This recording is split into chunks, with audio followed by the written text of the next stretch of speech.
Did you know that the most expensive Mopar ever sold at auction was a 1971 426 Hemi 4-speed convertible Hemi Cuda? It sold for a whopping $3.5 million. It's true. I mean, you can Google it. In 1971, Chrysler sold only 16,159 Plymouth Barracudas and Cudas.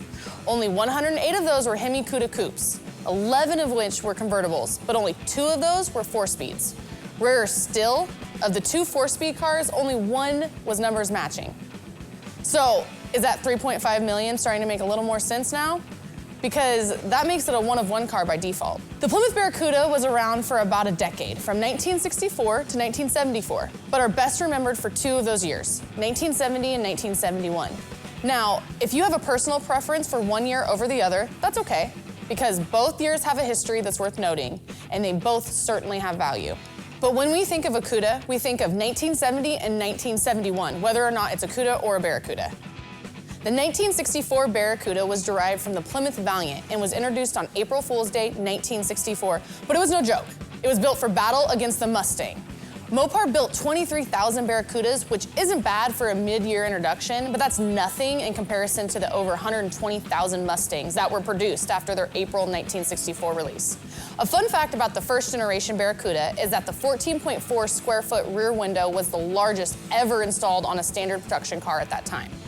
Another interesting fact is the name, okay? The Plymouth execs wanted to call it the Panda. Thank God that didn't happen. Fortunately, they lost to the designers, and today we have the Barracuda. But in 1969, it was the first year of the short name Cuda. So that helped a little bit because that made it really cool. In 1970, the redesign cut ties with the Valiant. 70 through 71 was the pinnacle of the Barracuda. While the 1969 Cuda was the first year a 440 was offered in the smaller A-body platform, the horsepower and the new Cuda name, it just wasn't enough. But in 1970, the Cuda had everything. Every performance engine was available from the 340 up to the 426 Hemi. But as quickly as the 70 through 71 Cudas rose to greatness, it was all over by 1972.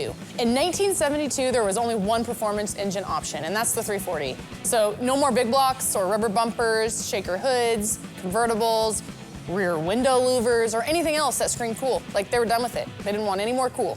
So even though they may be rare, the 70 to 71 Cudas are the most sought after and the most valuable Mopar.